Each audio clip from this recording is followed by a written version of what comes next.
ऐसा संयोग नहीं बनेगा। तुम्हें मनुष्य शरीर मिला, तुम्हें सत्संग मिला, बुद्धि काम कर रही है, तू सावधान क्यों नहीं हो जाता? क्या सावधान है? अरे ममता मोह की गठरी सर पे बांधे हुए घूम रहा है। ये मेरा धन, मेरा मकान, मेरा पुत्र, मेरी पत्नी, मेरे पशु, मेरा गांव, मेरा। जानता है तू किस देश का है? तू भगवत धाम का है, तू भगवान का स्वरूप है, भगवान का अंश। अरे बावरे तेरी बुद्धि बिका गई है। इस अज्ञान अंधकार कूप में पड़ा हुआ अपने समय को नष्ट कर रहा है। जिस समय में भगवत यात्रा पूरी करनी है, उस समय में मेरो धन, मेरो धाम, मेरो सुत, मेरी बाम, मेरे पशु, मेरे ग्राम भूले फिरत है। सुंदरदास जी कह रहे तुझे लाज नहीं आ रही? गर्भ में भगवान से कहा था कि मैं बाहर जा करके निरंतर भजन करके अब ऐसा ज्ञान प्राप्त करूंगा कि दोबारा इस मां के गर्भ में ना आना पड़े। सुंदर कहत तो ने कहू ना आवे, लाज काज को बिगाड़ के अकाज क्यों करत है। अरे बहुत बढ़िया अवसर है, भजन कर ले। पायो रे मनुष्य देह अवसर बन्यो है ये, ऐसी देही बार बार कहो कहां पाइए। भूलत है बावरे तू अब के सयानो होई, रतन अमोल सो तो काहे को ठगाइए। समुझ विचार करी ठगन को संग त्यागी, ठगबाजी देखी करी मन ना डुलाइए। सुंदर कहत ताते सावधान क्यों न होई, हरि को भजन करी हरि में समाइए। हरि को भजन करी हरि में समाइए। ये मनुष्य देह और ये अवसर बार बार नहीं मिलता। देखो बढ़िया अवसर है, अभी स्वस्थ शरीर है, भजन कर लो। नहीं तो जहां आया कि तुम्हारे अमुक रोग है तो सारा मन का चिंतन उसी रोग का होगा, भगवान का चिंतन छूट जाएगा। बड़े बड़ों का ऐसा होता है, जिनकी परिपक्व अवस्था भगवत साक्षात्कार हो गया उनको तो कोई फर्क नहीं पड़ता, अन्यथा फर्क पड़ जाता है बड़े अच्छे अच्छे साधकों में। ये मनुष्य देह और ये अवसर ये बार बार तुम्हें नहीं मिलेगा। है बावरे, एक एक श्वास में हीरा कमा सकता है। राधा राधा राधा काहे को ठगा रहा है अपने आप को? ये काम क्रोध लोभ मोह मद मत्सर तेरे समय रूपी रत्न को ठग रहे हो। तू बहुत ठगा रहा है। ठगबाजी देखकर खुशी हो रहा है, अपने को ठगा के काम क्रोध लोभ की लीलाओं में आनंदित हो रहा है। अरे बड़ी मौज है, बड़ी मस्ती है। काहे को तू सावधान नहीं हो रहा? अपने जीवन की श्वासों को ठगा रहा है व्यर्थ में। एक श्वास से हरि की प्राप्ति हो सकती है, उन श्वासों को भोगों में लगा रहा है। इंद्रिन के सुख मानत है सठ, याही ते बहुत दुख पावे। ज्यों जल में झक मासई लीलत, स्वाद बंध्यो जल बाहर आवे। इंद्रियों के सुख में मतवाले हो रहे हो। अरे मछली को चारा दिखाई देता है, वो कांटा नहीं दिखाई देता, वो चारे में जो लगा होता है। और जहां वो चारे को पाई तो कांटा में फंसी और जान गई।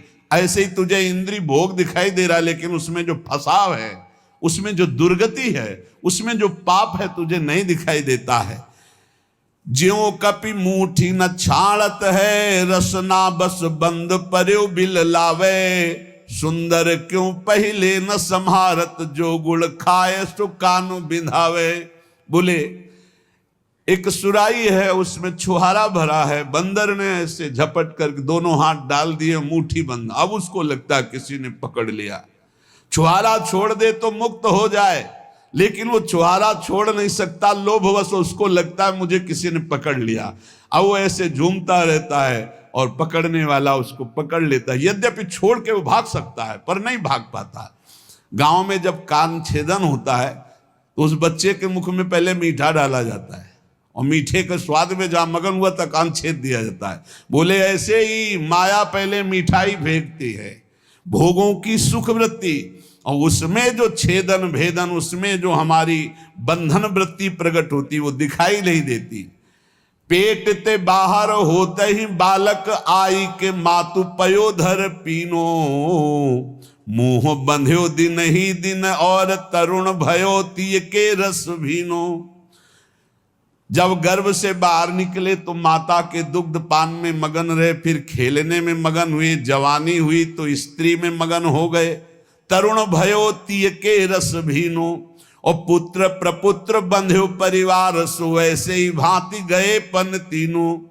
एक भगत जी बहुत सत्संग करते थे, सब कार्य हो गए, बोले बस एक बिटिया रह गई है, इसका ब्याह कर ले, मतलब अखंड वृंदावनवास और खूब भजन करेंगे महाराज, बस कुछ दिनों की बात है। बिटिया का ब्याह हो गया, बिटिया के लड़का का ब्याह हो गया। अब आए थे तो ऐसे हो गए थे कि बस अब कब उस सैया पर शयन कर जाएं भगवान। फिर भी लड़का का लड़का गोद में लिए उसको, दुलार का अभी आए थे बीच, बस अब जब आदेश करो तब आ जाएंगे। और हर बार जब मिलते कहते हैं आदेश करो, 2-4 साल के लिए डुबकी मार के फिर नाती पनाती। जब वो छोटा सा बालक गोद में बैठ के बोलता है ना बाबा, तो लगता है कि वाह वाह, जिंदगी की कमाई यही है। तोतरी बोली में जब बोलता है ना वाह वाह बाबा, तो बाबा समझते हैं ये कह रहा वाह वाह, जिंदगी की कमाई प्राप्त कर।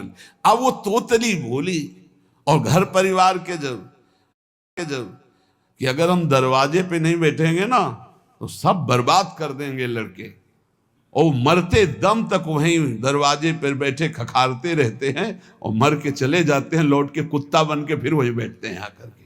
सच्ची मानिए, ये जीवन की ऐसी माया की फांसी है, अगर सत्संग को मान लो चल दो तो बच जाओगे, नहीं तो बंधते रहोगे। कह रहे जब बच्चा प्रकट हुआ तो माता के पयोधर से खेलता है दुग्ध पान करके, फिर वो खिलौनों से खेलता है, फिर जवान हुआ तो स्त्री से खेलता है, फिर पुत्र पौत्र, और फिर मर के फिर जन्म फिर मरण, यही चक्र चल रहा है। जन्म सिरानो जाई भजन विमुख सठ, काहे को भवन कूप बिन बीच मरे है। गहत अविद्या जानी सुख नलिनी ज्यों मूड़, कर्म और विकर्म करे करत ना डरे है। तेरा जन्म व्यतीत होता जा रहा है, अविद्या रूपी कुआं घर में खोद दिया, उसी में मरेगा तू। ये मेरी पत्नी, मेरा पुत्र, ये मेरा मेरा मेरा, बोले ऐसी अविद्या बांधे हुई है जैसे नलिनी में सुख बंध जाता है। वो जैसे पंखा घुमाते हैं ना, एक पोला होता है, ऐसे रस्सी में कई पोले डाल दिए जाते हैं, उनमें लाशा लगाकर चारा दाना रख दिया जाता है, तोता आता है ऐसे बैठता है, वो फौरन घूम जाता है वजन पड़ते ही। अब वो समझ गया कि मैं बंध गया, अब वो और जोर से पकड़ लेता है उसको। कुछ नहीं है, वो उड़ जाए, लेकिन वो उड़ता नहीं, फड़फड़ा करके पंजे से जोर से पकड़ लेता है, क्योंकि उल्टा हो जाता है। अब वो सोचता है अगर मैंने छोड़ा तो मर गया, अगर छोड़ दे तो मुक्त हो जाए। ऐसे ही पुत्र की आसक्ति, बहू की आसक्ति, कैसे तुम्हें बतावें। जिसने जीवन में भगवान कुछ से अपनापन नहीं किया, बुढ़ापे में नहीं कर सकता। बुढ़ापे में बहू याद आती है, लड़का की बहू, और बच्चे याद आते हैं, वो कैसे बोल रही थी, बस यही चिंतन चलता रहे, वो लड़का कैसे बोल रहा था। ये बुढ़े अवस्था में सारी की सारी चित्तवृत्ति घोर ममता और भोगों में फंस जाती है, घोर ममता भोगों में। एक परिवार ने कहा अभी, हमारा भी मन होता है वृंदावन आके भजन करें, आदेश है, हम तो रोज चिल्लाते रहते हैं। भाई हम तो जीवन भर एक साथ रहे हैं, और आप सुनते हैं कि आप अलग अलग कर देते हो, तो हम कहा नहीं, आओ डबल बेड की व्यवस्था हम करेंगे। मरने को चले हैं, पर चिंता इस बात की है कि अगर वृंदावन गए तो ये बाबा जी जो है अलग अलग कर दे, अलग अलग नहीं जी सकते। यमराज आवे तो उनसे कहना यही बात कि अलग अलग नहीं, नरक में डबल बेड की व्यवस्था है कि नहीं। यार बहुत गजब है। आप जब मोही पुरुषों से, संसारी पुरुषों से संपर्क होता, जब उनकी बातें सुनो तो लगता है हे भगवान, इनकी स्थिति कहाँ है।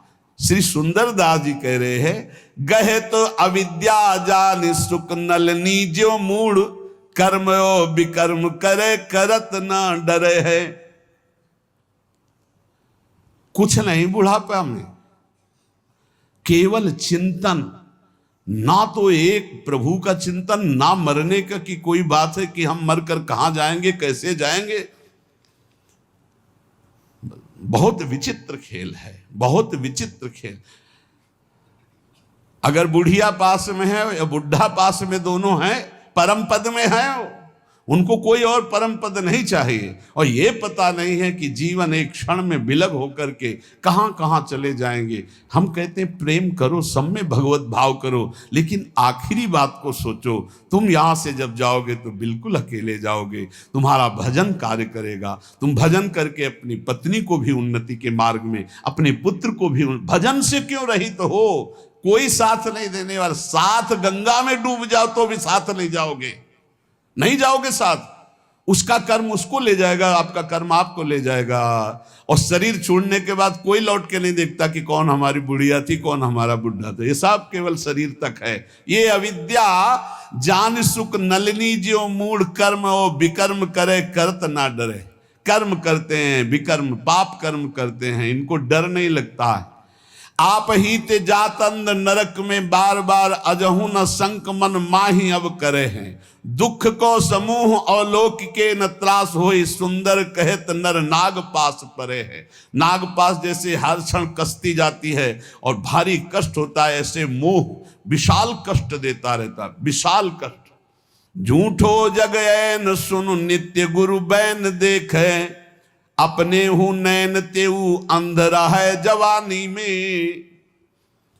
ये झूठा संसार है, ये तब जान सकते हो जब गुरु की शरण में होकर उनकी बताई हुई उपासना से, सकते हो जब गुरु की शरण में होकर उनकी बताई हुई उपासना से अपने चित्त को पावन करोगे तो तुम्हें दिखाई देगा। उमा कहूं मैं अनुभव अपना, सत हरि भजन जगत सब सपना। कह रहे अपने नेत्र हैं लेकिन दिखाई नहीं दे रहा, जवानी में अंधा होकर पाप कर्म करता रहा। केते राव राजा रंक भय रहे चले गए, मिल गए धूरी माही केवल लिखे हैं कहानी में। सुंदर कहते अब ताहि ना सुरत आवे, चेते क्यों न मूढ़ चित लाए हिरदानी में। भूले जन दाव जात लोह कैसो ताव जात, आयु जात ऐसे जैसे नाव जात पानी में। जैसे पानी में नाव में छेद हो जाए तो वो पानी ऊपर चढ़ने लगता है, बट डूबने वाली नाव हो जाती है। ऐसे ही जो भगवान का भजन नहीं करते, पाप बढ़ता जाता है, जिंदगानी पूरी होती चली जाती है और डूब जाएंगे वो नरक में जाके। इसलिए जगमग पग तज सज भज राम नाम, काम क्रोध तन मन घेरी घेरी मारिए। इस संसार रूपी राह में चलने वाले राहगीर का सबसे बड़ा अंगरक्षक है भगवान का नाम। यदि नाम जब चल रहा है तो राह में जितने ठग हैं सब भाग जाएंगे, नजदीक नहीं आएंगे। यदि नाम जब नहीं चल रहा तो काम क्रोध तन मन घेरी घेरी मारिए। इस संसार रूपी राह में काम क्रोध लोभ मोह मद मत्सर ये घेर घेर कर तुम्हारे तन को, तुम्हारे मन को जर्जर कर देंगे। झूठ मूठ हट त्याग जाग भाग, सुनि पुनि गुण ज्ञान आनि आन वारी वारी डारिये। ये झूठी मूठी का नाटक मत करो ज्ञान का। झूठी मूठी ज्ञान के नाटक से तुम माया पर विजय प्राप्त नहीं कर सकते। कागज की तलवार से सेना पर विजय प्राप्त नहीं की जा सकती। कागजी किताबी ज्ञान से माया पर विजय प्राप्त नहीं की जा सकती। इसलिए जो तत्वबोध करा दे वही ज्ञान, जो भगवत प्रेम करा दे वही भक्ति। नहीं तो झूठ मूठ का आडंबर बनाने से, स्वांग बनाने से माया पर विजय प्राप्त नहीं होती। गहिता ही जाहि शेष ईश शशि सुर नर, और बात हेतु तात फेरी फेरी जाइए। सुंदर दर्द खोई धोई धोई बार बार, सार संग रंग अंग